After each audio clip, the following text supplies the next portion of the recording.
Hello and welcome to my video about training your dog to cope with being transported in a motorbike pet transporting device. So here is Tosca, our rescue Jack Russell, who is a registered pets as therapy dog, and I decided it would be useful to be able to transport him on my scooter rather than always use the smart car, because if I take that and go somewhere, then it means my wife hasn't got a vehicle to use. So having the option of taking him on the bike here was really quite important. As you can see, he's quite happy just sitting there in the Pet on Wheels box, which is made in Italy, and I got off Facebook Marketplace. So first things to say really about all of this is that it does take training, and the first place to start is with yourself. If you're going to get desperate to get your dog used to this, then that's not going to work. You've got to be very relaxed about the whole thing. It's going to take maybe quite a few weeks. It took me 4 weeks to get Tosca used to this, and if you're not relaxed, the dog will pick up on your anxiety and it's not going to be very good. So you need to be really relaxed and positive and looking forward to the training sessions. The sessions need to be short, maybe 3 to 5 minutes, and one step at a time. So what we did when I first got this container was to have it in our sitting room on the floor, just for Tosca to get used to it, and put treats in it, and just so he became familiar with it. We probably had it there for about a week, so it held no particular surprises for him. The next stage was to fit it on the bike with the fixing kit. I've chosen to have this rear facing. It can be front facing, but I use this rear facing. And once on the bike, then again popped in it with a nice comfy blanket to be on, and leaving it in the open position like this, and giving him lots of treats, a nice light tone of voice. So he has cheese as one of his favourite treats, don't you, Tosky? So give him another treat. There we go, good boy.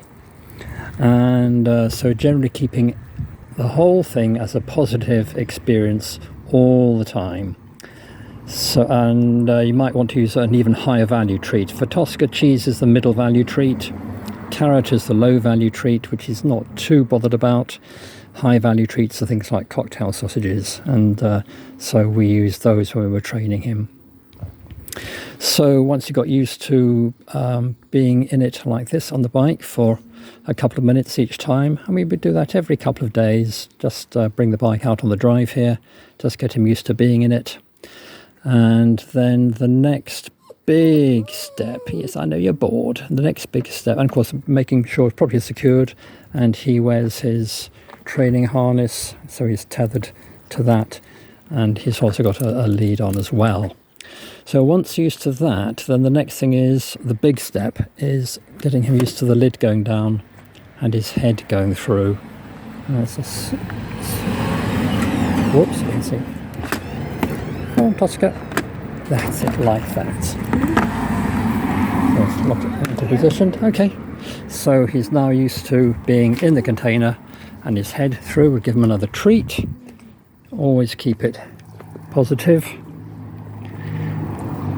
And then the next stage after this was getting him used to being on the bike, just moving it around on the drive without the engine on. So he just gets used to the feeling of being in a carrier and moving around. And then the next stage was moving around with the engine started. And then the final stage was going up the road 400 yards to his best friend, so that he had a trip out and a really good reward at the end of it, a scamper around with his friend Hardy. So all the time keeping the whole experience positive. It's also good to watch out for your dog's sign of stress. So if you notice the ears are going back, or they're doing a lot of lip licking or panting, that suggests they're getting a bit stressed, and so just back off the training. So there we go. And once the dog is used to being in the carrier, then again build up from very, very short journeys of a mile or so and gradually extend that to longer journeys. But I'd suggest that even on longer journeys, have a break about 20 minutes into the journey just to check the animal's okay, and again make sure the whole experience is a good one. So there we go, there's some pointers on how to get your dog used to being transported in these. It's quite an alien environment, and it could be that some dogs will just not take to it. I think Jack Russells by nature tend to be more adventurous. They like being with their owners, doing what their owners are doing. So it was maybe more straightforward for Tosca. But there we go. See how you get on, and pass any comments on to me. Okay.